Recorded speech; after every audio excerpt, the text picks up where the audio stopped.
Wiki hii ni ya tatu, ni ya mwisho, na ni wiki ya kipekee sana, kwa maana kwamba ni wiki ambayo tunaenda kuhitimisha yale ambayo tuliyoyaomba, lakini pia kuweza kwenda katika practical za kutekeleza mipango ile ambayo tuliyoidhamiria kwenye maisha yetu kwa mwaka 2021. Sasa wiki hii tutakuwa na masomo au miongozo ambayo itakayotusaidia kuweza kuingia katika utekelezaji. Kwa hiyo nakusihi sana uwe mnyenyekevu, uwe mpole. Yaani kweli tumepambana wiki nzima iliyopita, lakini wiki hii sasa tunaenda kuimarishana katika zana za kuweza kuishi siku zinazofuata. Na leo tunaangalia topic ambayo imezoeleka sana sana sana, imezungumzwa sana sana sana sehemu mbalimbali, lakini pia ni topic ambayo haijafahamika au kueleweka na watu wengi. Kwa hiyo nakuomba tu usikivu wako, haijalishi background yako, na mimi Roho Mtakatifu amekusudia kitu kwa ajili yako siku ya leo, kwa sababu huu ndio msingi wa supernatural zote unazoziona za kimungu. Wiki hii itakuwa ni wiki ya kutengeneza mfumo wa supernatural, kutembea katika supernatural ability, ili uweze kuachieve malengo yako, uweze kuachieve matokeo yako, uweze kuona matokeo ya kimungu katika maisha yako, na uweze kuprotect zile miracle ambazo Mungu amekutendea katika wiki hizi mbili zilizopita. Lakini pia kama umefunguliwa kwenye jambo lolote, kuzuia zile ataki zisiweze kurudi tena, unatakiwa uweze kutembea na miongozo hii itakayopita wiki hii. Kwa hiyo ni vitu vya muhimu sana kuweza kusikiliza, lakini pia kuweza kufanya practical. Yes, kwa hiyo kwenye mwongozo wetu ambao umetumwa dakika chache au masaa mawili au moja iliyopita, kuna point ambazo nataka tuziguse kwa haraka. Kuna maandiko mengi kwa sababu ni eneo ninalotaka tuweke msingi vizuri, tuweze kuelewa hasa, kwa sababu huu ndio msingi wa Mkristo. Ndio msingi halisi wa Mkristo ambaye anatembea katika matokeo ya kimungu. Kwa hiyo kuna maandiko mengi na nimejaribu kutumia machache hata hivyo, ila tutaendelea kueleweshana, lakini kikubwa mimi sio kukupa maandiko unayo, unayajua. Kikubwa mimi ni kukusaidia kujaribu kupeleka katika utekelezaji au practicals, kitu ambacho watu wengi hawaelezi. Literature zipo, miaka yote umekaa kanisani, umekuwa kusikiliza mahubiri, umeandika a lot of notes, lakini umeishi very less. Kwa hiyo mimi nataka kufanya hapa ni kwamba ni kutafuta vitu ambavyo unaweza kwenda navyo kwenye practical. Topic ya leo ni kuongozwa na Roho Mtakatifu. Kuongozwa na Roho Mtakatifu. Kuongozwa na Roho Mtakatifu. Na nitagusa kwa kifupi, utasoma maandiko kwa undani pale unapoona unahitaji ufafanuzi. Lakini baada ya kugusa kwa kifupi, ninataka niende katika key point ya leo. Kwa hiyo kwanza, katika mwongozo tunazungumzia kwamba Roho Mtakatifu ni walazima sana. Yaani ni walazima kwa kila Mkristo. Ni lazima, wala sio muhimu, ni lazima kwa kila Mkristo. Lakini bahati mbaya sana haeleweki na watu walio wengi. Watu wanashindwa kutofautisha kati ya Yesu, Roho Mtakatifu, Mungu. Kwa hiyo definitions zimekuwa nyingi sana katika makanisa, na vivyo hivyo kutegemea either Roho Mtakatifu kumekuwa na utofauti. Uzito umekuwa unatofautiana kati ya imani moja na nyingine, au niseme kanisa moja na lingine. Lakini vivyo hivyo uelewa huo wa kimakanisa ndio ambao umesababisha waumini walio wengi, au niseme wafuasi walio wengi, kuwa na utofauti katika kuelewa namna ya kuomba na kumtegemea Roho Mtakatifu. Kuomba na kumtegemea Roho Mtakatifu, kwa sababu hajulikani vilivyo. Ni wakati gani umuombe, ni wakati gani umuombe Yesu, ni wakati gani umuombe Mungu Baba. Sasa mimi nitajikita tu katika kumzungumzia Roho Mtakatifu, na ni topic ambayo ilibadilisha maisha yangu. Tangu nilipoanza kuelewa umuhimu na namna ya kuishi kwa kumtegemea, nilibadilisha maisha yangu kabisa ya kiroho. Kwa hiyo nakuomba sana, kama una struggle katika level yoyote ile, nakupa practicals. Nimekaa katika safari hii na mimi miaka mingi nikijaribu kutafuta huku na kule, lakini kiini kamili kiko hapa. Sasa kitu cha msingi sana cha kuelewa ni kwamba katika Ukristo wako wewe fanya lolote lile, lakini hakikisha umempata Roho Mtakatifu. Yaani fanya lolote lile, lakini hakikisha unaye, ndipo unapoweza kuishi a supernatural life. Kwa sababu ile ability ya kuwa supernatural Adamu alipoteza kwa sababu ya dhambi, Yesu akaja ikairejesha, na supernatural ability inaletwa na kuongozwa na Roho Mtakatifu. Ni yeye mwenyewe anayoifanya katika maisha ya mtu. Kwa hiyo Holy Spirit akiingia kwenye maisha ya mtu, anamtransform yule mtu kutoka kuwa wa kawaida kuwa mtu asiyekuwa wa kawaida. Katika historia yote ya watu utakaowasoma kwenye maandiko, na hata ambao hawajaingia kwenye maandiko wanaishi duniani au wameishi duniani, walitumiwa na Mungu, walikafanya vitu vikubwa, walijazwa na kuongozwa na Roho Mtakatifu. Kwa hiyo na wewe najua unatamani kuwa katika level nyingine, ni vizuri sana ukasikiliza hivi vitu, vitakusaidia. Kwa hiyo pointi ya pili katika maandiko pale ni kwamba Roho Mtakatifu ni Roho wa Mungu. Ni Roho wa Mungu. Ni Roho wa Mungu kabisa. Ni Roho wa Mungu Baba, na Yesu anakiri na amekuwa defined vizuri sana katika maandiko. Utasoma kwenye Waebrania na pale kwenye Luka. Na kwa hiyo ana uwezo wa kuwa kila mahali wakati wowote. Kila mahali wakati wowote. Na vile vile huwa hajimanifest au hamanifesti au hajitokezi kila mahali. Yupo kila mahali, lakini kujidhihirisha kwake sio kwa kila mtu. Anategemea mtu alivyomheshimu na alivyomtii na alivyomtegemea. Kwa hiyo ni vizuri ukajua kwamba hata hapo ulipo sasa hivi yupo na anakusikiliza vizuri, lakini kujidhihirisha kwake kwako kutategemea na jinsi ulivyotii neno la Mungu na jinsi ambavyo umemheshimu yeye na kumtegemea yeye. Ndio maana unakuta tunaomba, mtu anapata sign, anapata maumivu ya tumbo, anapata sijui kitu kinatoka ndani, anatapika. Hiyo ndio nguvu ya Roho Mtakatifu ambayo inakuwa inatembea. Sio mtu anafanya, ni Roho Mtakatifu.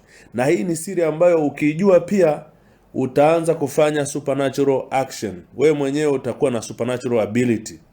Kwa hiyo sikiliza tu kwa makini, utagundua kwa nini mtumishi wa Mungu anaombea watu wanapata vitu, na wewe ukijaribu kuomba havitokei. Siri iko hapa, nitakufundisha kila kitu. Kwa hiyo sasa katika kumtegemea Roho Mtakatifu, ni lazima kwanza umfahamu vizuri. Umfahamu vizuri kwamba yuko kila mahali, lakini hujidhihirisha tu kwa yule ambaye ana hizo sifa, na tutazidi kuziangalia kwa undani. Na yeye anajua kila kitu. Anajua kila kitu. Kila kitu. Maana yake ni kwamba anajua paka mafumbo ya moyo wa mwanadamu. Kwa hiyo huwa anareveal vitu vya watu. Ukimtegemea anaweza kukuambia paka vitu vya watu walivyonavyo ndani yao. Na anafanya kazi zote za Mungu.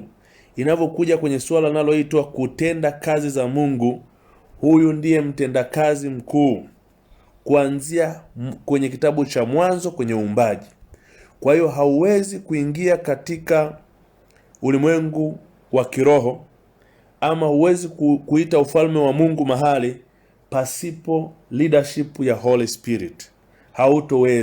Hautoweza kabisa. Hauwezi kufanya miracle yoyote pasipo Holy Spirit. Kwa hiyo ni vizuri ukamsikiliza, ukamuelewa vizuri, na ukaanza kumtumia practically. From today utaweza kuperform some of the sign and wonders kulingana na neema yake atakayoiachia kwako, kwa sababu is only all about utii na anavyo reveal knowledge kwako. Kwa hiyo ukiendelea point nyingine ni kwamba yeye ni roho na sio nguvu tu. Watu wanadhani ni nguvu fulani tu, nguvu ya Mungu imepita. Yaani ni kukosea. Hiyo ni pati ndogo ya uwezo wake. Lakini kwa lugha nyingine ana personality. Yaani ni kama personality ni kama nafsi unavyoizungumzia, lakini isiyo na mwili. Kwa hiyo ana personality kamili, maana yake personality yenye zile sifa za personality. Ana emotional touch, ana feelings, anaumia, ana shauri, na huwa pia ukimkwaza na kuazika. Kwa hiyo katika vitu ambavyo anavifanya katika vilivyo vingi, mojawapo ni nguvu. Ana vitu vingi sana na Biblia inavieleza. Mojawapo ni nguvu. Sasa nguvu hii ndio tunayoitumia kwenye maombi. Wanasema nguvu za Mungu zipite, kwa anatumia fraction ya ability yake kuweza kutekeleza kile ambacho tunakuwa tunakisema. Sasa kama hiyo ni part, then ni vizuri tukatafuta kumjua yeye zaidi kuliko kuenjoy ile party ya action yake. Okay? Lakini pia ni roho wa Kristo, yani ni roho wa Yesu. Utaona ameandikwa katika maandiko mengi katika Warumi 8:9, anaelezewa kwamba ni roho wa Yesu. Na pia kwa kuwa tunamuomba kwa jina lake, tunamuomba kupitia jina la Yesu, tupewe roho wake. Kwa utakuta mahali kadha wa kadha anakuwa describe kama roho wa Baba, at the same time anakuwa describe kama roho wa Yesu Kristo, na maandiko yana support hapo kuanzia Warumi 8:9 na Yohana ile 14:26, 16 na 14 pia. Kwa hiyo kama alivyo roho wa Mungu pia hauwezi kuchanganya kati ya Mungu Baba na Yesu, kwa sababu Yesu alisema ukiniona mimi umemwona Baba. Kwa hiyo kama alivyo roho wa Mungu Baba, pia ni roho wa Yesu Kristo tangu mwanzo, na maandiko yana support pia hata katika Petro wa kwanza ile sura ya kwanza mstari wa 10 hadi wa 11, ambayo anasema na kwa kuwa tumekuwa wana wa Mungu, alimtuma roho wa mwana wake katika mioyo yetu, aliye Aba, yani baba. Na pia katika Wagalatia 4:6. Kwa hiyo ninaomba uunify, yani uunganishe hivi vitu vyote. Yani usione kama kuna vitu vitatu. Roho Mtakatifu ni roho kamili ya Mungu, na ndiyo roho inayotenda kazi katika ulimwengu. Ndiyo roho ambayo inamsaidia mwanadamu kuwa na ability ya kimungu. Kwenye kitabu cha Mwanzo inasema kwamba tumfanye mtu kwa mfano wetu ili akatawale. Ile nguvu ya kutawala, aliweka nguvu fulani ndani ya mwanadamu atawale kama yeye Mungu anavyotawala mbinguni, akampa territory ambayo ni duniani. Kwa ile nguvu ya kutawala ni nguvu ambayo iliachiliwa kwa pumzi ambayo ni Roho Mtakatifu. Ndio maana sehemu nyingine utakuta anakuwa described kama pumzi ya Mungu. Kwa hiyo ni nguvu ambayo ni roho wa Mungu kamili, na ni zawadi kuu, kwa sababu Mungu anashare ile roho wake, anaiweka kwa mwanadamu ili naye aweze kuwa na nguvu za kuweza kutawala hii territory. Kwa hiyo usichukulie kama Roho Mtakatifu ni nafasi nyingine ya Mungu ya tofauti kabisa na Mungu mwenyewe. Ni Spirit of the Father. Ni kama unavyosema kuna roho ingekuwa roho ya mtu iko kwa mtu mwingine, kwa yule mtu anafanana na yule mtu ambaye mwenye ile roho asili. Kwa hiyo sio kwamba kuna watu watatu au kuna miungu mitatu, la hasha. Ile ni roho ya Mungu Baba. Sasa Bwana Yesu akusaidie sana. Kama utapata shida utatueleza wakati mwingine. Kwa hiyo Roho Mtakatifu anaweza kuhuzunishwa, kuzimishwa, kukufuriwa, kudanganywa. Kuna attempt za kumdanganya Roho Mtakatifu na kuumizwa. Na kama unavyojua ni mkarimu sana na shauri, ni mwenye huruma kwa sifa zake ambazo tunazijua katika Galatia 5:22 hadi 23. Kwa hiyo mwanadamu ana nafasi ya kumtumia kadri anavyoona ilivyo sawa. Maana yake anakuwa ni mshauri, ni msaidizi. Ukimfuata anakulidi kwenye supernatural results za kimungu, anakuintroduce kwenye purpose ya kimungu, anakupeleka kwenye goal ya kimungu, kwenye kusudi la kimungu. Ukimuignore anakuacha, hawezi kukulazimisha, kwa sababu Mungu alivyomuumba mwanadamu alimpa heshima ya kuchagua. Kwa hiyo ukipata msaidizi, usipomsikiliza yeye huwa anakuacha, na akikuacha ni kwamba unasimama pale pale ambapo ulikuwa umeishia katika safari ya kimungu. Huwezi kusogea zaidi ya pale, kwa sababu lazima kuongoze yeye ufanye safari ya kimungu. Na mfano halisi na utumiaga ni mfano wa kutumia GPS ya kwenye simu. Ukiandika direction fulani kwenye Google Map, ukasema unaenda sehemu fulani, usipofuata maelekezo ya ile Google Map au usipofuata maelekezo ya ile program, yenyewe itaendelea kukuambia tunatakiwa endelee sehemu fulani. Hata ukikata kona ukaenda sehemu nyingine, itaendelea kukalculate kukuambia wewe unatakiwa uende sehemu fulani. Kwa hiyo mpaka utakapoifuata au uamue kuizima ndio itaacha kukuambia. Maana yake nini? Destination yetu ya purpose na malengo Mungu ndo anayejua. Mungu ndo anayereveal kusudi la mtu hapa duniani. Na kwa kumfahamu Mungu ndo analijua kusudi lake. Lakini hauwezi kujua kusudi la Mungu pasipo Roho Mtakatifu. Roho Mtakatifu anafunua kusudi, lakini pia Roho Mtakatifu anafunua upendo wa Yesu ndani ya mtu. Yaani mahusiano yetu na Mungu yanaimarika pale Roho Mtakatifu anavyotufunulia upendo wa Yesu aliyoweka kwa ajili yetu. Ndio unakuta mtu anampenda Mungu, anaanza kumpenda Mungu katika kiwango cha tofauti na kufanya vitu ambavyo kikawaida singeweza kuvifanya. Kwa sababu ndani ya moyo wake kunafunuliwa ule upendo ambao Yesu ameuweka kwenye maisha yetu. Kwa kifupi anamreveal, anamfunua Yesu kwenye maisha yetu. Na cha pili ni kwamba anatufunulia purpose na kutuongoza katika kutembea katika hilo kusudi la kimungu. Kwa hiyo kifupi ni kwamba tusipomfuata tunaishia kupoteza muda.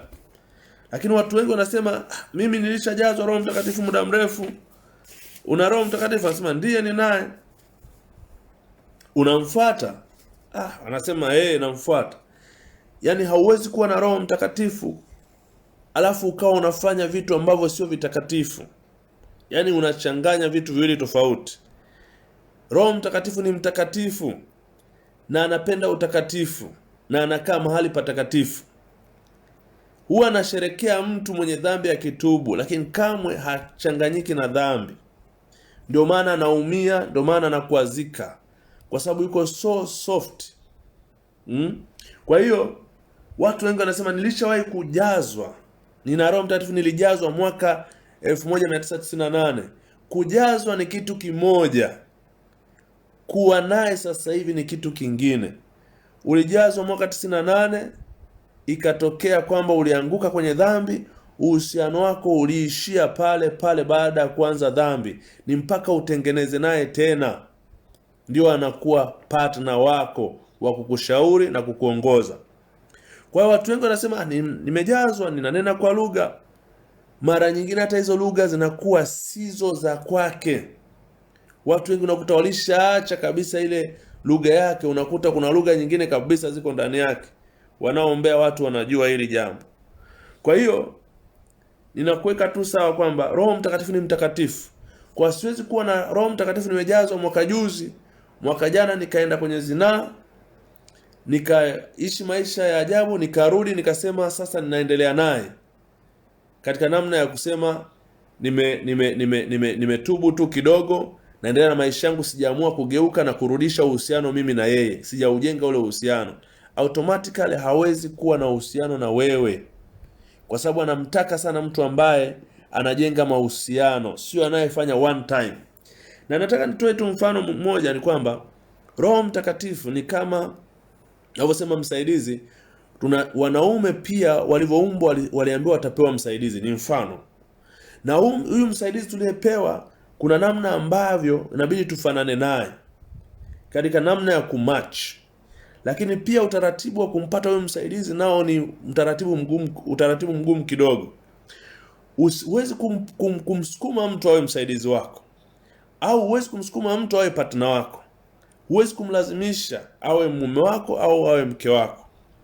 Kwa hiyo kuna taratibu. Cha kwanza kuna kumuona one time event, umekutana naye mahali, ukagundua kwamba kuna something kimehappen kwenye moyo wako, some feelings.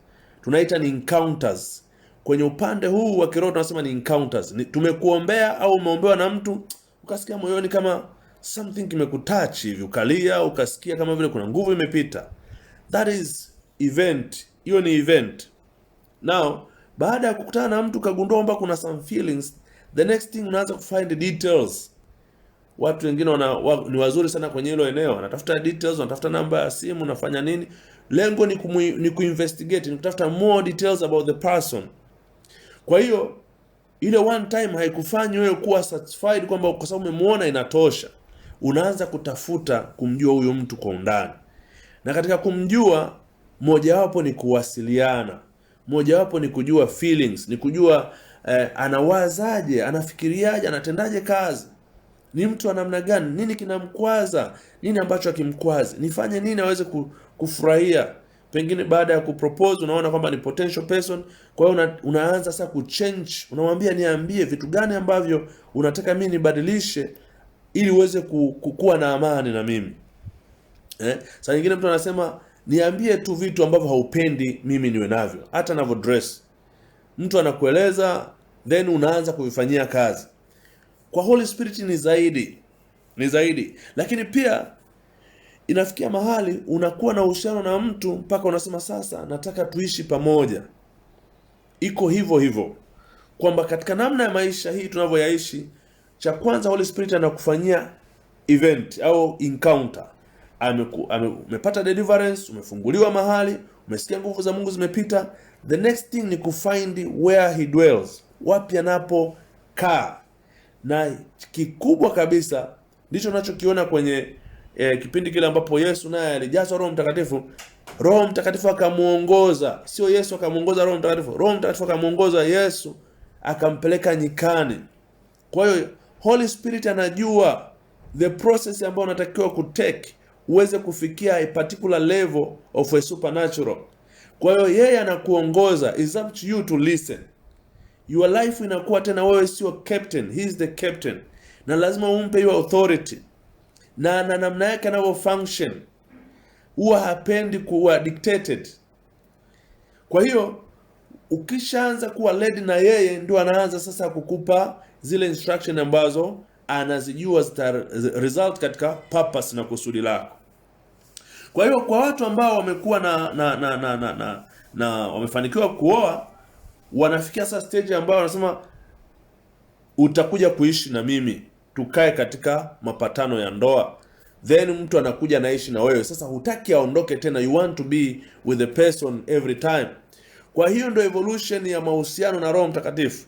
Kuna encounter, one time event, kuna kuanza mahusiano na yeye, kuna yeye kukutransform ufanane na yeye, then kisha kuna yeye kuwa na wewe ile permanent, na yeye kuanza kufunction through you. Hizo ni process za tofauti. Kwa hiyo kuna watu wanapata gift of speaking in tongue, yani kunena kwa lugha, wanasema ninaye Roho Mtakatifu. Hiyo gift ni moja kati ya gift 9.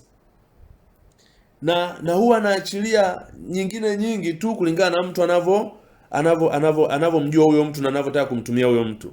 Kwani vizuri sana tukatamani sio tu ishara na miujiza anazozifanya Holy Spirit, lakini tukatamani sana kumjua, kumfahamu vizuri jinsi alivyo na jinsi anavyofanya kazi, kwa sababu huyu ndio ultimately capability ya Ukristo duniani. The difference ya Ukristo na dini nyingine yote ni the function of the Holy Spirit, kwa sababu anafanya Jesus Christ live, anamleta live kwenye tukio. Unamuombea mtu anasikia maumivu mahali, anasikia kitu kinatoka. That is the Holy Spirit. Kwa hiyo kama na function hivyo inatosha kukuambia wewe kwa nini usitafute more information about this personality of God ambayo inafanya vitu vikubwa namna hii. Kwa hiyo this is a calling. Ni nia yangu kukuambia kwamba this week let us focus katika kutafuta kumjua vizuri na kuweza kujua what we need to do kwa yeye ku remain with us. Kuna yeye kukugusa, kuna yeye kuwa around you, lakini pia kuna haja ya kujua jinsi ambavyo atakaa na wewe. Kuna watu wanaenda wanajazwa Roho Mtakatifu, wanakuwa na nguvu za Mungu, after 2 days zina disappear. Why? Hivyo vyote inabidi tuvijue this week ili uweze kwenda supernatural. Unawezaje kubeba nguvu za Mungu kwenda ofisini kwako? Nguvu za Mungu kwenda kwenye biashara yako? Nguvu za Mungu kuweza kusaidia kuweza kupata result ambazo ni supernatural kwenye maisha yako.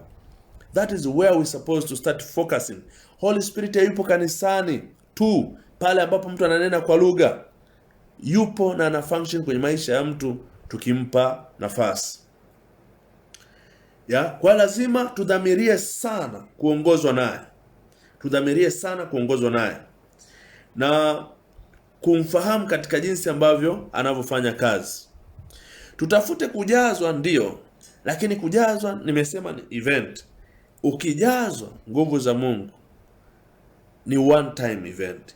Tafuta sana ku remain katika leadership yake. Na anaweza kujidhihirisha kama moto, kama nguvu za Mungu mahali, lakini hiyo ni namna fulani tu anavyojidhihirisha. He has a personality ability na yuko very sensitive. Yaani akikwazika anakwazika kweli. Kwa lazima utengeneze naye kama mtu anavyotengeneza na mtu ambaye anampenda.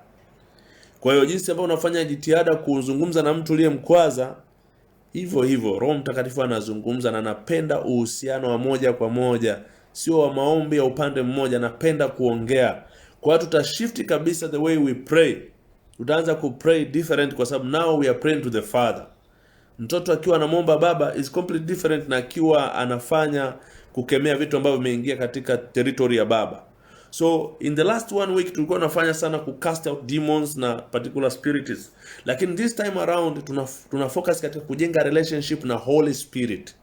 Now ataanza kureveal vitu vingi sana, na ukimsikiliza ataanza kutransform katika namna ya kuanza keep a new behavior. Kwa hiyo ninachotaka kukuambia ni kwamba he's sensitive. Akikwambia usifanye hili, ukifanya umebreak, ni kama vile umecheat. Wewe sio mwaminifu kwake. Kwa hiyo anakuwa tayari amesononeka. Na huwa anasema prior to that, huwa anachukia dhambi, anakuambia kabisa this is not good. Kwa hiyo ukisipofanya vile anaondoka. Ukiendelea kudhani kwamba uko naye, inakuwa unajipa tu hope na matumaini kwamba niko naye, lakini kimsingi hayupo. Na akiondoka, ile atmosphere ku create supernatural result inaondoka. Atmosphere ku create supernatural result inaondoka. Atmosphere kupiga phone call ikubalike mahali, ile power inakuwa imeondoka. Atmosphere kutokea kwenye kikao mahali uzungumze ueleweke inakuwa imeondoka. Atmosphere kuwa proposed with somebody somewhere ambaye ni wa kimungu inakuwa imeondoka. Atmosphere kushinda majaribu inakuwa imeondoka. Kwa hiyo he is such important kiasi ya kwamba hatutakiwi tumkwaze. We need to be with him always.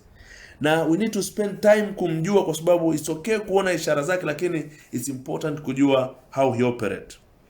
Na again ndio zawadi kuu kabisa kutoka mbinguni. Ndio zawadi kubwa kabisa ambayo Baba huwa anatoa kutoka mbinguni, ya kumfanya mwanadamu aweze kurudi kwenye kuwa yule mwanadamu aliyemuumba mwenye supernatural ability. Kwa hiyo nafikiri tunaelewana hapo. Another point ambayo nataka nisisitize ni kwamba watu wanasema mtawatambua kwa matunda yao. Mtu yote ambaye ni Mkristo utamtambua kwa matunda yake alionayo. Sasa mara nyingi yale matunda tunayoyazungumzia kwa mtu ni matunda ya Roho Mtakatifu. Matunda ya Roho Mtakatifu ambayo kwenye Wagalatia 5:22. Yaani huyu mtu atazaa matunda ya Holy Spirit, kwa sababu Holy Spirit must be in that person kwa hiyo kuweza kuzaa matunda ya kimungu. Kwa hiyo ukiona kuna tofauti, then ujue kwamba yale matunda ambayo ndio fruits za Holy Spirit, huyu mtu hajapatana naye. Kwa hiyo anaye function ndani yake sio Holy Spirit, kwa sababu character za kimungu zinakuwa expressed katika matunda ya Holy Spirit. Na mtu akiwa na Holy Spirit automatically anakuwa na hizo character. Kwa hiyo atakuponda ponda, utachange. Watu wanasema umebadilika, and that's true. Wengine hatukuaga hivi. We started so far. Kwa hiyo the point ni kwamba anaanza yeye sasa kukulead. Anakuambia stop this. Una stop ukitii, anaendelea. Stop this. Ukistop ukitii, anaendelea. Kwa hiyo ni yeye anaanza kulead.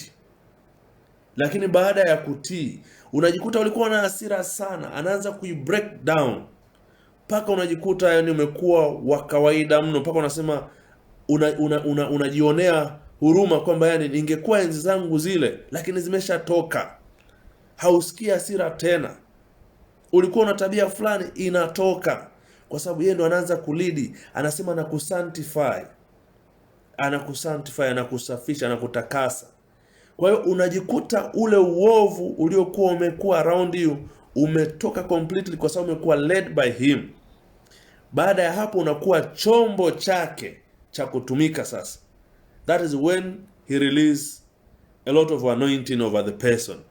Kwa hiyo kama ulishawahi kuona watu wanaenda mahali katika kuongea tu ukakuta kuna mtu anapata kumchukia mtu kwa sababu anasikia maumivu ndani yake kwa yule mtu kuongea. Maana kuna yule mtu ana demon kiasi cha kwamba huyu mtu akizungumza tu ile sauti inakuwa kama radi kwake. Au ukienda kwenye duka unanunua kitu, watu wanasema, mtu anasema usinunue kwangu because you are carrying anointing. Anakuangalia anasema sijui mtu wa namna gani.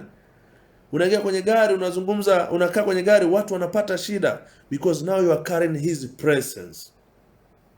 It's very exciting, na nafikiri hiyo ndo spirituality ya hali ya juu ya kuwa na uwezo wa kimungu ndani ya mwanadamu, kuliko kuwa na literature nyingi ambayo haina action. Yeah. Kwa hiyo in that case utaweza kufight sasa spirit of darkness, hazita kusogelea because you are now carrying fire, you are carrying his presence. Na yeye anaradiate, ni kama vile huwezi kumuona, lakini akiwa in a person anaradiate. Kuna nguvu inakuwa iko around that person, kuna kibali kinakuwa iko around that person. So that is ultimate seeking ya mwanadamu, kuwa na mahusiano ya kimungu. Usidanganyike, hakuna mtu anaenda kanisani kwa ajili ya kitu kingine. Tunaenda kanisani kwa ajili ya kutafuta uhusiano na Mungu, ili kwamba one day mtu akifa aende mbinguni amuone Mungu, lakini pili hapa duniani afanikiwe kwenye mambo yake. That is spirituality. The rest ni religion ambazo hazikei vitu vya mtu binafsi. Lakini kama kuna nia ya mtu, ndivyo vitu viwili hivyo vya msingi kabisa. So when you start experiencing nguvu za Mungu hapa duniani na kutembea na uwepo wake, unakuwa na amani, you get peace. Kwa hiyo unakuwa unaelewa mawazo ya Mungu, unaelewa kusudi la Mungu, na unafanya kwa amani. Sasa faida zake ni nyingi sana, tutaendelea kuziangalia, lakini this is the starting point. Kama ulikuwa umemsideline, ulikuwa unawaza labda unahitaji kuomba kivingine kwa kutumia utaratibu mwingine, my call this evening ni kwamba fall in love with him. Fall in love. Anza kufollow in love. Unapo fall in love na mtu, unaanza kutuma message, unaanza kuongea naye, unaanza kutafuta habari zake, wengine wanaika na picha, unamwangalia kila mara. Fall in love with the Holy Spirit. Yeye ndio atamreveal Jesus Christ in your life. Yeye ndio atareveal purpose ya Mungu in your life. Yeye ndio ufunguo wa kwanza wa supernatural results. Yeye ndio anayeleta kingdom of God hapa duniani. Yeye ndio anaye create na kuchange every situation. Yeye ndio anaye transform from a person. Kisikia mfinyanzi is a Holy Spirit. Yani from a person ambaye alikuwa Paulo, alikuwa Sauli, to a Paulo. From a person alikuwa na asira, roho mbaya, alikuwa na tabia chafu, to a person ambaye yuko neat and clean. That is the Holy Spirit lead. The rest huwezi kufanya mwenyewe. You will try lakini utafail. So if you are struggling katika eneo lolote hili la mahusiano na yeye, I would say sasa anza kusiki. Yesu alikuja akatutafuta. Baada ya hapo, baada ya kukutana naye, it is our turn kutafuta the nature of the Holy Spirit na kuwa led by him. Kutafuta mahusiano na yeye, kutafuta what ambacho hakitaki. Apparently ukimuuliza huwa anajibu, na ukianza kumuuliza anakuja immediately. Yaani ukianza kuinquire from him, he starts showing up haraka sana. Paka anaweza kukufanyia ishara za touch, essence, yani akagusa kabisa ukasikia. If you want that, he is such a supernatural. Na what I would say ni kwamba jifunze kufollow in love na yeye, kwamba you speak with him just like ungekuwa unaongea na partner wako. Lead me to this, help me to that, nifanyeje hapa. Holy Spirit ana drop thoughts, anaachilia mawazo ndani yako ambayo yanakuwa ni supernatural thoughts. Sio lazima akupe visions za usiku. Mara nyingi ideas zina orchestrate a supernatural activity. So what I would say ni kwamba katika uzoefu wangu mfupi ni kwamba those ideas anazokuletea when you are praying and you are in his presence ndizo ambazo zinakuja kuleta suluhu ya jambo ambalo ulikuwa unapitia kwa muda mrefu. Anaweza kupa idea ku call to a person, ukampigia akakupa majibu ambayo it was something that lead to another step, lakini ultimately inakutoa kwenye situation ambayo ulikuwa una pray over every day. Sasa the point ni kwamba we pray, we speak in tongue, tunaomba sana, but we don't want to listen kuanza kuongozwa na yeye. Tukirudi tunarudi katika namna yetu ya mwilini, tunarudi katika mipango yetu ya mwilini, katika ubabe wetu wa mwilini, katika tabia zetu za mwilini. He is not there. He is not there. So let's fall in love. Let's fall in love. Tuanze mtu unavyo propose, unavyoomba samahani kwa mtu uliyemkosea, you don't go by shout, you don't go by command. Una humble down, unaanza kuseek relationship na automatically anafanya. So when somebody is praying for you, hiyo nguvu unayosikia is because the person is praying. Usijidanganye kwamba you will have that encounter throughout. Kwa sababu saa nyingine umekaa mahali ni kanisani, Holy Spirit ameshuka, ukawa touch, kwa sababu nguvu za Mungu ziko pale. Hiyo ni part ndogo sana, inakupa test ya how beautiful and sweet the God is.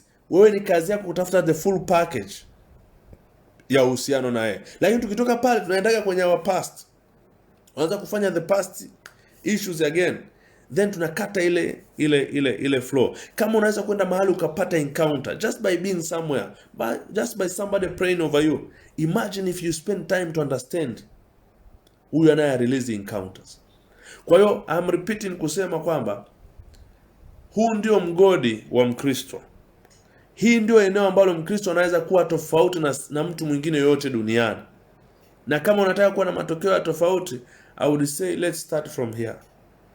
Let's start from here. In terms of character, in terms of behavior, in terms of physical result, in terms of financial, in terms of relationship, anza kumengage the Holy Spirit. Anza kumengage the Holy Spirit. Yani hata kama una a lot of nightmares, ukianza kumtegemea, he will give you tips on how to go out of that cycle, including rising people wa kukuombea where necessary. Lakini yeye ndio anayejua each and everything that is going on. Akiona kuna kifungo mahali atamwambia unlock that kwa kutumia damu ya Yesu. From there anapata utawala na anamiliki eneo moja baada ya jingine, eneo moja baada ya jingine, paka amalize ile full set ya kusanctify the parts za mwanadamu in terms of the heart. Kwa hiyo ni vizuri sana ukimpa nafasi kwenye mahusiano, anaanza kukushauri. Ukimpa nafasi kwenye finance, anaanza kukushauri. Lakini unaweza kumlimit. Kama I want you to touch me only wakati nikiwa kwenye prayer, the rest inakuwa hivyo. Now kuna watu wanakuwa touched lakini they not experience the transformation of the Holy Spirit. Kwa what I would say ni kwamba it is a beautiful week. Kwangu mimi nasema this is the beautiful week inaanza, na tutaenda kujifunza how to operate in supernatural.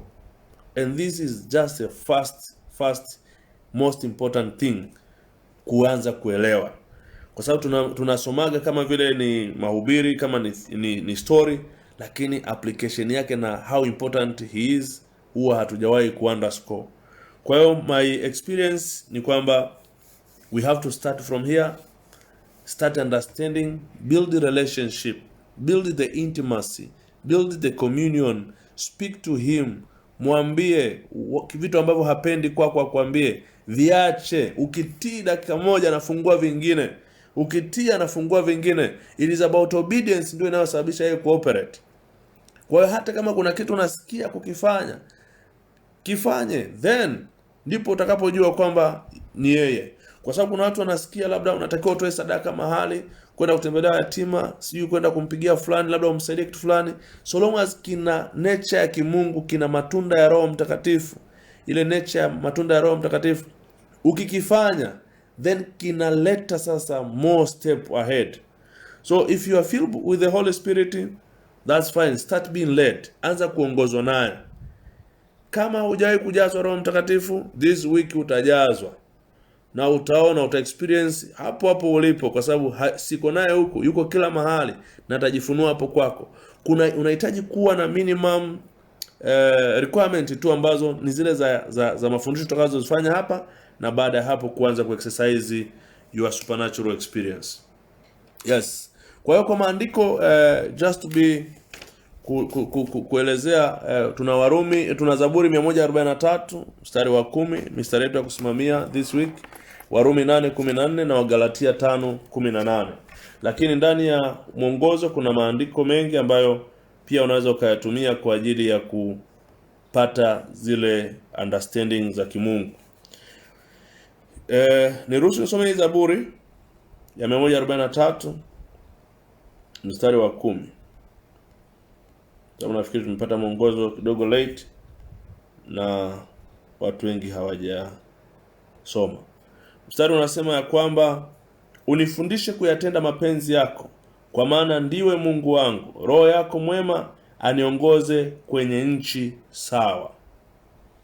Hiyo ni Zaburi 143. Daudi anasema unifundishe kuyatenda mapenzi yako, kwa maana ndiwe Mungu wangu. Roho yako mwema aniongoze kwenye nchi sawa. Kwa hiyo tunaona kuanzia enzi za Daudi anakuwa led by the Holy Spirit. Akina Yoshua wanakuwa led by the Holy Spirit. Without hivyo hatuwezi kufanikiwa. Hatuwezi kabisa kufanikiwa. Ni story tutapiga danadana. And of course tukisoma Warumi 8:14 inasema kwa kuwa wote wanaoongozwa na Roho wa Mungu hao ndio wana wa Mungu. Na maandiko yao yako very common, na pia Wagalatia 5:18 inasema kwamba, Galatia 5:18 inasema lakini mkiongozwa na Roho hampo chini ya sheria. Nimekumbusha tu vifungu hivi kwa sababu viko very common, lakini vitusaidie kujua umuhimu wa kuongozwa naye. Apparently makanisa yaliyojaribu kukwepa uongozi wa Roho Mtakatifu yalienda mbele kule, akafika mwisho yanarudi tena, kwa sababu unajikuta umepishana na kitu cha muhimu sana. Umepishana na Ukristo wenyewe. Ukiavoid Holy Spirit, maana yake umeacha the concept of Jesus kabisa, umerudi katika imani au dini nyingine. So Bwana Yesu awabariki sana.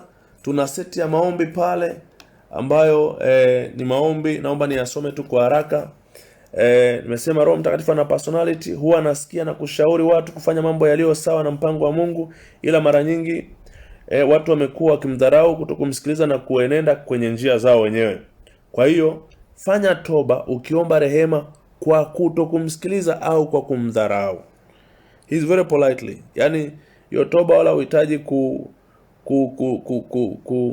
kupiga kelele sana. You just need to speak to him, na utaona atakufunulia in your heart. Yeah? Kwa hiyo kwa kutokumsikiliza, kwa kutokumheshimu, you just need to say, kama unavyosema unaomba msamaha kwa mtu uliyemcheat. You just need to go there with open heart and say, sorry, nimekosea, this is true, 1 2 3 4 nilifanya hivyo, sikuzingatia, and naomba unisamee. I want now to start working with you. Point namba 2 ni kwamba Roho Mtakatifu ndiye anayemdhihirisha Yesu kwenye maisha ya mwanadamu. Kwa kuwa tukumuona Yesu physically, kwa hiyo yeye huwa ndo anamdhihirisha Yesu, anamleta Yesu. Hata kwenye maombi ukiomba ile kwa jina la Yesu, inatokea action, ni Holy Spirit. Kwa hiyo tumuombe atuonyeshe upendo wa Yesu, kwa sababu hatumpendi Mungu kwa sababu tuna uwezo wa kumpenda. Ni upendo wa Yesu uliomiminwa ndani yetu unatufanya tumpende Mungu. Kwa hiyo kama hauna love of Christ, there is no way you can love God. Kwa hiyo tumuombe Holy Spirit pia aweze kureveal Jesus Christ na upendo wake ndani ya maisha yetu, so that we can love God zaidi ya kupenda ulimwengu. That is very scriptural. Kwa maana kwamba without that hauwezi kuona sababu ya kumpenda Mungu, kwa sababu anachukua kama ni part among things that you need. Mungu ni ultimately. Kwa hiyo kujua hivyo ni kwamba you must have the sense, the love of Christ, ambayo ndio anamimina kwetu kwa ajili ya kumpenda Mungu. Kwa hiyo we'll pray about that. Lakini pia pamoja na kufunguliwa kwenye vifungo, hata kama ungekuwa umeombewa wapi, pasipo kuongozwa na Roho Mtakatifu, mtu anaweza kupata tena matatizo yale yale, kwa sababu yeye ndo anayekuambia avoid 1 2 3 4, hapa kuna mtego, hichi kitu sio sawa, pick this call, go to this event. mitego ya ibilisi yeye ndo anaijua, so anakuambia how to walk. Kwa hiyo ni such important. Kwa hiyo hata kama tumefunguliwa, we still need to have him. Kwa hiyo tuombe atusaidie na tuweze kumtii. Na prayer item yetu ya mwisho ni kwamba yeye ndiye mwenye nguvu. Okay, yeye ndiye mwenye nguvu zaidi ya zile za mwanadamu. Ndiye anayewaongoza watu kufanya mambo yasiyo ya kawaida. Kwa hiyo tumuombe atufunulie na atusaidie kwenye mipango na malengo yetu tuliyopanga ya mwaka mzima.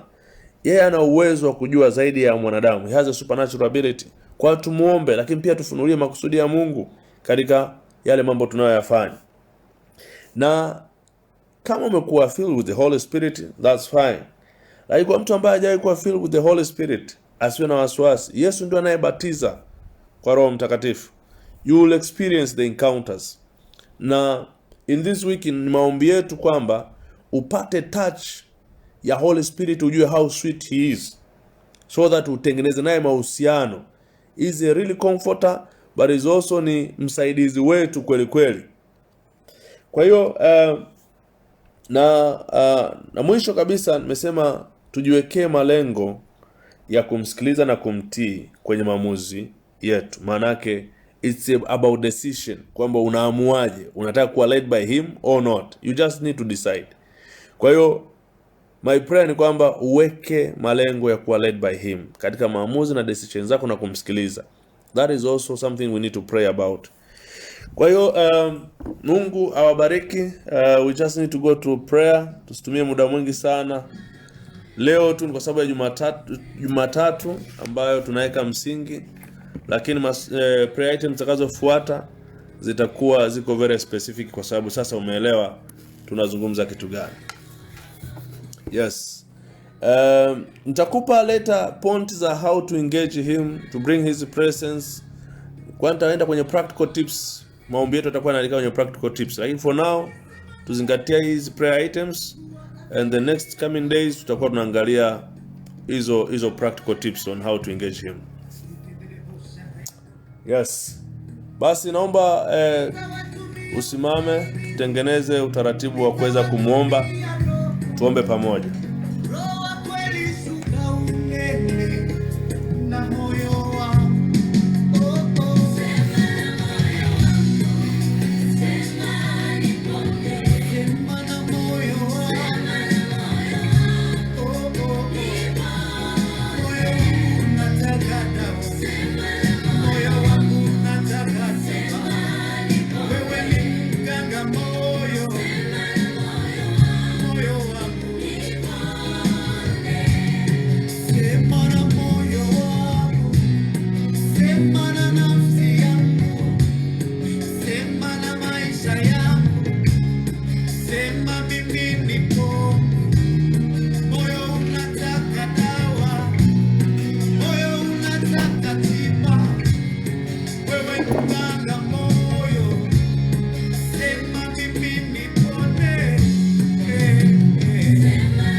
Sema na moyo wangu.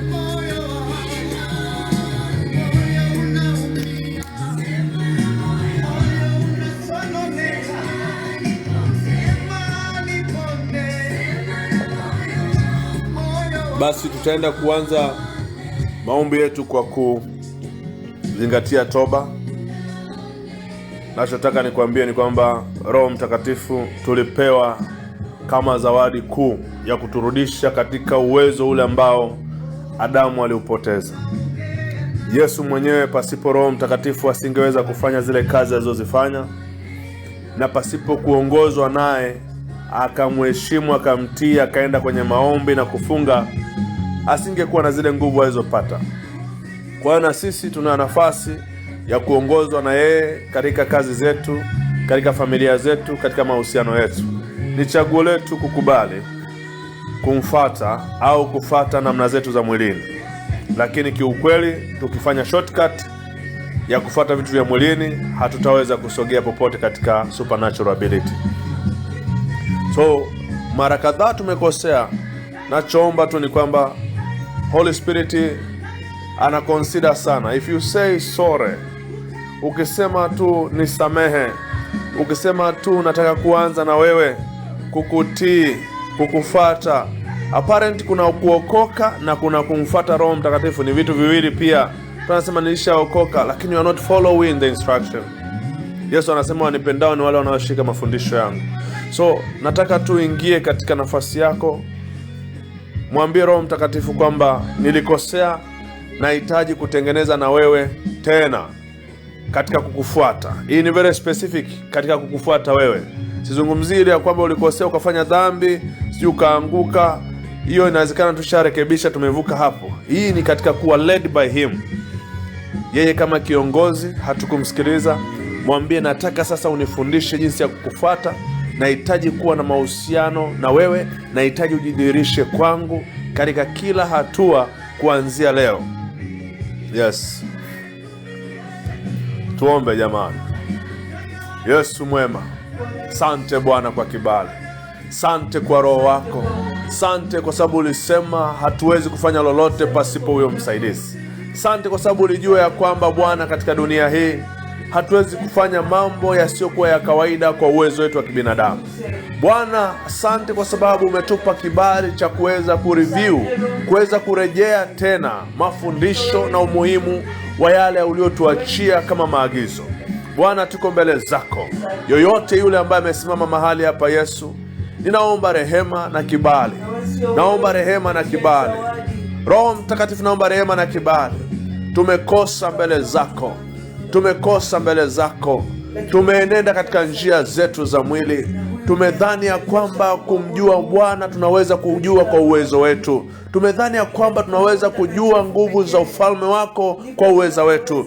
Ninakuomba Bwana wa mabwana, wewe ambaye una manifest Jesus, wewe ambaye unaleta ufalme wa Mungu duniani, wewe ambaye unajua kila kitu cha ulimwengu wa roho, ninakuomba ukaturehemu, ukatusamehe, ukatusafishe pale ambapo tulikosea, hatukutii mambo yanayotakiwa kufuatwa. Umetushauri mara nyingi, umetukemea mara nyingi katika namna ya mwenendo, katika namna ya matendo, lakini tumedharau vitu vingine ni vya kawaida kabisa. Umetuonya katika mambo ambayo ni ya kawaida, tukachukulia kama kabisa kwamba haya ni mawazo yetu.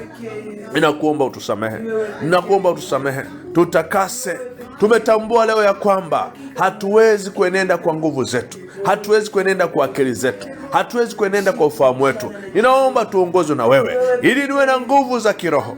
Ninahitaji kuongozwa na wewe, ili niwe na nguvu za kutawala katika eneo fulani la dunia hii. Nahitaji kuwa na nguvu za kiroho. Pasipo kuongozwa na wewe, sintaweza. Pasipo kuongozwa na wewe, sintaweza kushinda. Wewe ndio unayejua kila kitu. Unajua moyo wa kila mtu. Unajua moyo wa kila mtu, hata nia za ndani, mafumbo ya ndani ya moyo wa mtu. Nikikusudia ovu, unajua. Wewe wajua moyo. Unakwazika, unaumia, tunaweka kiburi tu, tunasonga mbele. Mara nyingi umetuambia mambo mengi ya kufanya, tukapuuza. Pasipo wewe Bwana, pasipo wewe Holy Spirit, tutafanikiwa vipi? Tutafanikiwa vipi Bwana? Tutashinda vipi? Tunahitaji kweli kupata ishara na maajabu, lakini tutashinda vipi kuyaishi matokeo ya kimungu pasipo wewe, pasipo kuongozwa na wewe? Wewe wajua mawazo ya Bwana, unafunua mawazo ya Mungu aliye hai. Bwana, unajua kila kitu ya mambo yajayo. Wewe ni Roho wa Baba, unajua makusudi aliyonayo mbinguni juu ya mwanadamu. Tutawezaje kuishi katika dunia hii Bwana pasipo wewe? Naomba kibali, naomba kibali cha rehema, naomba kibali cha kutengeneza. Naomba utusaidie, naomba utusaidie. Rehema zako ziwe nyingi. Nachohitaji ni wewe kujidhihirisha. Nachohitaji ni wewe kuwa partner. Nachohitaji ni wewe kuwa rafiki. Nachohitaji ni wewe kuanza kutembea ndani ya watu. Nachohitaji ni wewe kuwa na mahusiano na watu. Yesu, tumejifunza sasa ya kwamba Roho wako anahitaji mahusiano. Yuko sensitive, anaumizwa, anakwazika. Tukifanya jeuri anaumia. Yesu, naomba sasa utusaidie, tuweze kutengeneza mioyo yetu, tuweze kufahamu jinsi ya kuishi naye, tuweze kukaa pamoja naye, ukajifunue kwetu. Bila yeye hatuwezi kujua ulivyokuwa unaishi, hatuwezi kujua upendo uliokusudia juu yetu, hatuwezi kujua makusudi uliokusudia juu yetu, hatuwezi kuona nguvu za uponyaji. Holy Spirit, Holy Spirit, you are the best friend. Wewe umejifunua kwa watu wachache, lakini watu wote wanakuhitaji. Ni ufahamu tu Bwana, ni ufahamu tu. Wengine wakujua kama wewe ni wa muhimu namna hii. Naomba ukapate kuachilia rehema. Naomba utengeneze nao tena. Tengeneza na kila mmoja. Kila mmoja anakutamani. Tufundishe pia, wewe ni mwalimu. Tufundishe jinsi ya kutembea na wewe. Tupe namna. Kweli utii ni jambo letu. Tusaidie sehemu nyingine. Tuonee huruma, usituhesabie hatia. Katika jina la Yesu tunajishusha mbele zako Bwana kwa toba ya kutokukusikiliza. Tunahitaji kutembea katika supernatural kuanzia wiki na maisha mengine yajayo, mwaka mzima. Lakini tutatembeaje pasipo wewe kuwa na sisi? Hatutaweza Bwana. Tunakuomba uanze mahusiano na sisi, mahusiano ya kudumu. We need you as our partner. We need you as a friend. Partner ambaye anakaa, sio partner wa one time.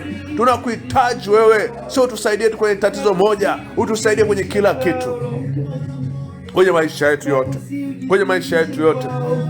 Naomba kwa ajili ya yote anayesikiliza, sema na moyo wake Bwana. Yesu, rehemu, msamehe. Tunaomba tujifunue kwake kwa upendo. Uonyeshe upendo ambao Yesu ameumimina kwetu. Mwonyeshe upendo, mwonyeshe ishara, mwonyeshe maajabu. Anza kumtumia Ramashanda Ramoseke. Tutafanyaje kazi yako pasipo wewe? Anza kumtumia Bwana. Watumishi wengi walifanya siri hivi vitu, wakaficha hizi siri, hawajawafundisha watu ukweli ili watumie hiyo nguvu wao wenyewe. Lakini Bwana, hii ulisema ni ahadi kwa kila mtu, ni ahadi kwa kila mtu na kizazi na wote watakaoamini. Katika jina la Yesu ninaomba Bwana ukajifunue, naomba Bwana ukajifunue. Tumegundua ya kwamba haupo tu kanisani. Tumegundua ya kwamba haupo tu kwa mtu fulani. Wewe uko kila mahali. Waweza kujifunua hata kwa watoto wadogo Bwana. Ninaomba Yesu anze kujifunua kwa watu. Ni kupitia Roho yako Mtakatifu unajifunua Bwana. Unajifunua Yesu. Jifunua hata kwenye vyumba walivyomo. Jifunue Yesu. Wengine wanahitaji kubatizwa na wewe, wengine wanahitaji nguvu zako, wengine wanahitaji kuguswa, wengine Bwana wanahitaji kuachiliwa tu upendo. Saa nyingine Bwana unawagusa tu kwa upendo. Bwana unaflood watu into tears. Bwana unaachilia watu upendo. Wengine wanapata kicheko, wengine wanapata kulia. Yesu, ili kupata kujidhihirisha tu kwamba wewe upo. Bwana unahitaji supernatural touch. Yesu uliye hai, ninaomba Bwana ukatembee. Naomba Bwana ukatembee na kila mtu ambaye amesikia habari hizi. Ujifunue kwake kwa jinsi ulivyojifunua kwangu. Jifunue na kwa mtu anayesikiliza. Jifunue Bwana kwa jina la Yesu kupitia Roho yako Mfalme. Nijifunze na wajifunze kudepend. Ni katika kukutegemea na kukuamini Bwana unajifunua. Ninaomba kuanzia leo tukuheshimu. Tutakuheshimu, tutatembea na wewe Bwana. Nakuomba uanze kujifunua sasa. Uko mahali hapo ambapo alipo mtu anayesikiliza. Naomba uanze kujifunua Bwana. Wengine Bwana unawagusa mikono, wengine Bwana unawagusa mahali mioyoni mwao. Bwana, niliona ishara nyingi sana wakati umeanza kunigusa. Naomba Bwana uwaguse watu. Watajuaje wewe upo Bwana? Watajuaje Yesu upo pasipo kuguswa na Roho yako? Yesu uliye hai. Asante Bwana. Asante Mungu uliye hai. Sisi tunatengeneza tu na wewe. Tunaamini umekusudia vitu vya tofauti kwa watu.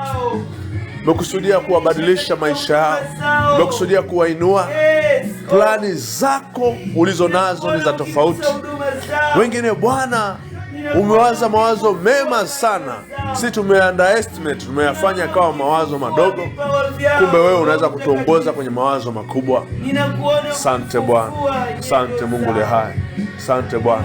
Wengine wameng'ang'ania uhusiano Bwana, lakini kwa sababu hawajakusikiliza. Kumbe ingewezekana kwa kukusikiliza wewe. Yesu mwema. Tusaidie Bwana. Tunadili na matatizo, lakini Bwana suluhu unazo wewe. Ni sisi tumeamua tu, tumefunga milango ya kupata suluhu. Naomba Yesu turehemu, tusamehe Bwana. Tusamehe Yesu uliye hai. Tutembee kwenye wingu lako, tutembee kwenye uweza wako, tutembee kwenye kukusikiliza wewe. Katika jina la Yesu. Asante Bwana wa mabwana. Asante Mungu uliye hai. Asante Bwana. Asante Bwana. Yes, hapo uliposimama, kama umesimama, naomba tu useme maneno haya machache. Roho Mtakatifu ni mwaminifu sana. Sema, Bwana Yesu, natubu mbele zako kwa kutokusikiliza Roho wako uliyemtuma kwa ajili ya kunisaidia, uliyemtuma kwa ajili ya kunifanikisha, uliyemtuma kwa ajili ya kunibadilisha. Ninaomba kuanzia leo nitamsikiliza, nitamtii na nitamheshimu. Naomba unipe nguvu na maarifa ya kufanya hivyo. Ee Roho Mtakatifu, karibu tena moyoni mwangu kwa nguvu zako na uweza wako na ishara zako na miujiza yako. Jidhihirishe kwangu sasa hivi. Weka mkono mmoja wa kulia juu. Yes. Sema, Roho Mtakatifu, jidhihirishe kwangu. Karibu ndani yangu kuanzia leo. Uanze kujifunua kwangu. Uanze kuniongoza. Uanze kunisaidia. Uanze kunishauri. Nami nitakusikiliza. Nahitaji mahusiano na wewe kuanzia leo. Niongee na wewe, ninene na wewe, niweze kujua makusudi ya Mungu kwenye maisha yangu. Kwa jina la Yesu. As I am praying hapa, nikwambie nasikia vitu ambavyo sio vya kawaida. Holy Spirit ni mwaminifu sana. Hahitaji nguvu. You just need to be faithful. Ukiwa na moyo ulio mweupe kwake, yupo ana nguvu za ajabu sana. Mungu akusaidie, Mungu akuguse, Mungu akufanikishe. Yes, kwenye upati ya kwanza, Bwana Yesu akubariki. Itakuwa imelay down foundation ya kwenda kwenye practical zetu zinazokuja.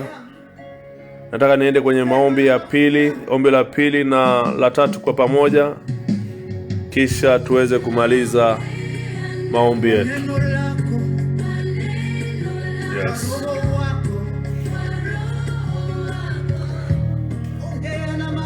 Yes, taomba tuombe kwa ajili ya wiki hii. Ajifunue kwenye wiki hii na tusaidie kuelewa jinsi ya kutembea. Yaani wiki isipotee haujapata practical tip ya kubadilisha maisha yako. Yeye ndo anayebadilisha maisha. Practical tip zote zitatokana na atakavyotuongoza katika somo la wiki hii. Na sijaliandaa, huwa nasubiri na mimi. Naandaa hivyo awamu moja, then ana life foundation. Kwa hiyo na mimi nasubiria niweze kujua what will be the next thing. Kwa hiyo nataka tuiombee hii wiki isiwe ya kawaida, kwa sababu ndio inaenda kubadilisha maisha yako. Mwambie Roho Mtakatifu akufunulie namna ya kutembea na hii wiki, ili uweze kupata kile ambacho amekusudia kwa ajili yako. Yes, tuombe tu mara moja. Baba, katika jina la Yesu, asante kwa ajili ya kile ambacho umekifunua Bwana. Asante kwa neema yako Yesu uliye hai. Unataka tuanze kutembea na wewe, tuweze kujua jinsi unavyofikiri, unavyokusudia juu yetu Bwana. Wale wanaoongozwa na Roho wako ndio wana wako Bwana. Yesu, tusaidie wiki hii.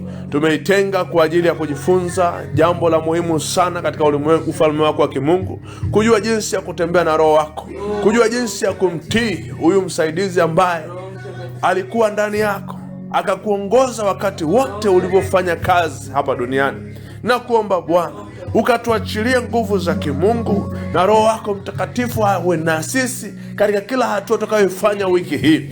Tufundishe Bwana. Wengine wana karama, wengine wana vipawa, wengine wana huduma, wengine ni matajiri. Tutajuaje hizi siri ambazo zinafichwa na watu wa giza? Tutajuaje Bwana unachokiwaza wakati tumezungukwa na maadui tu? Tusipomsikiliza Roho wako Mtakatifu Bwana, tutafanikiwaje? Naomba Yesu, funue masikio yetu ya rohoni, funua macho yetu ya rohoni Bwana, funua Bwana ufahamu wetu, funua Bwana maarifa ya kimungu. Kuanzia leo tukapate kutembea na Roho wako Mtakatifu. Tumsikilize wiki hii yote, aseme na sisi kile ambacho tunatakiwa kila mmoja akichukue Bwana kwa ajili ya kutendea kazi. Naamini kuna watu watabeba zana za kufanyia kazi mahali hapa. Kuna watu wataondoka na vitu ambavyo vitabadilisha maisha yao Bwana. Iwepo transformation, iwepo mabadiliko Bwana. Yesu, kabadilishe watu. Wengine Bwana wamekuwa wakianguka katika mambo yale yale kwa sababu ya mitego. Roho Mtakatifu akaanza kutusaidia, kutuonya na kutuonyesha yale mambo ambayo hayapaswi kuyafanya.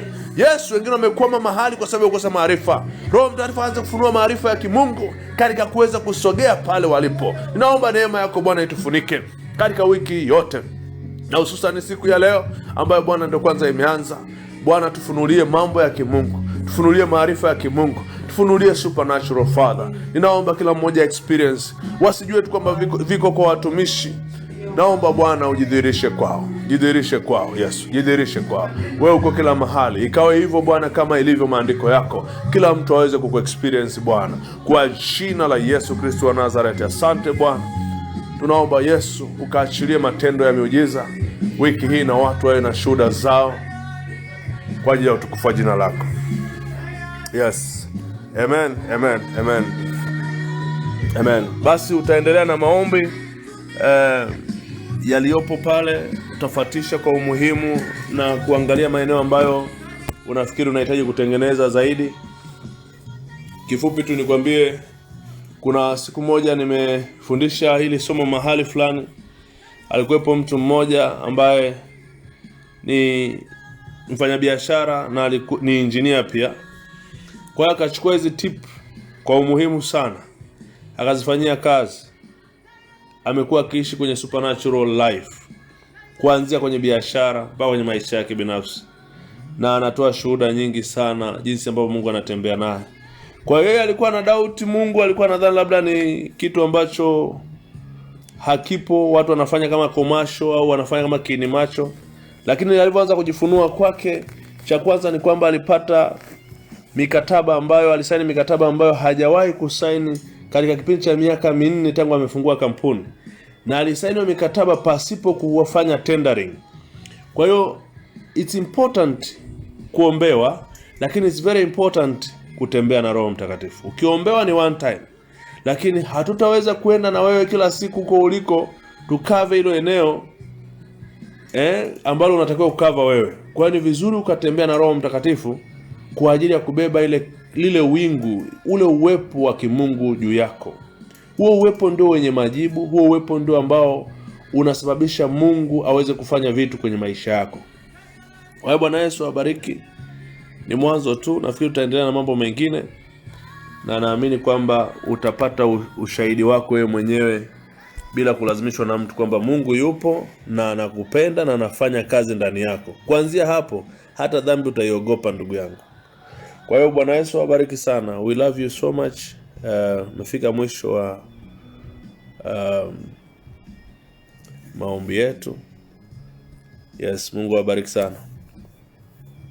Yes, naamini. Amen, amen. Kwa wale wote ambao wana kiu, endelea kuijenga hiyo kiu. Hiyo kiu unatakiwa uspend more time kutafuta kumjua. Acha kuomba hoja zako mwenyewe, unaombea issue zako. No, spend time, mwambie nataka nikufahamu tu. Fanya maombi ya worship him, muabudu, mwambie nataka nikujue tu, jifunue kwangu. Read katika namna ya kutaka yeye kujifunua. Haijawahi kuwa ni agenda ya watu kwenye maombi. Na hapo ndipo inapokuwa shida. Kwa hiyo spend time kutaka kumjua.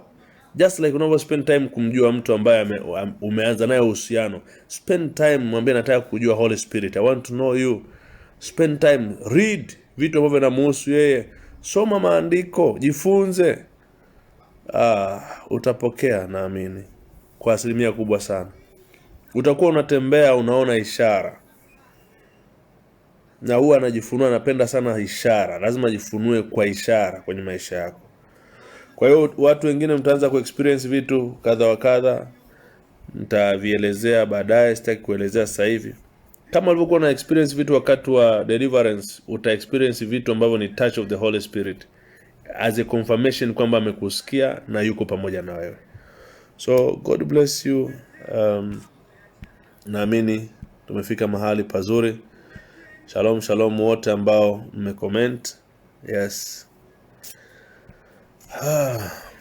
Yes. Yes.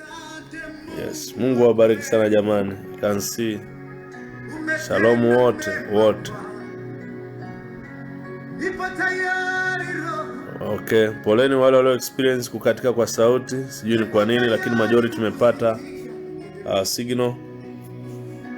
Sema na moyo wako. Sema na maisha yako. Yes, Mungu awabariki jamani. We love you so much. Tunawaombea. Yeah. Asanteni sana. Shalom, shalom wote. Siwezi hata kuwataja, but I'm scrolling jina moja baada lingine.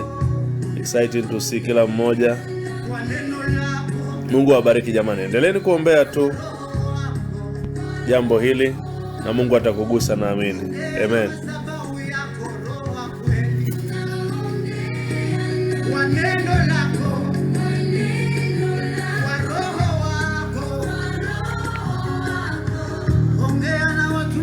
Ukipata ushuhuda usiache kushare tafadhali. Usiache kushare, tutumie message. Yeah.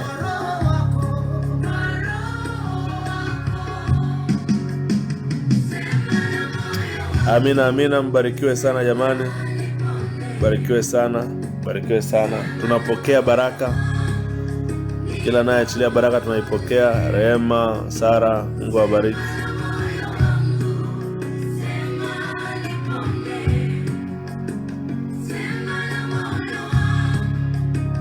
Amen.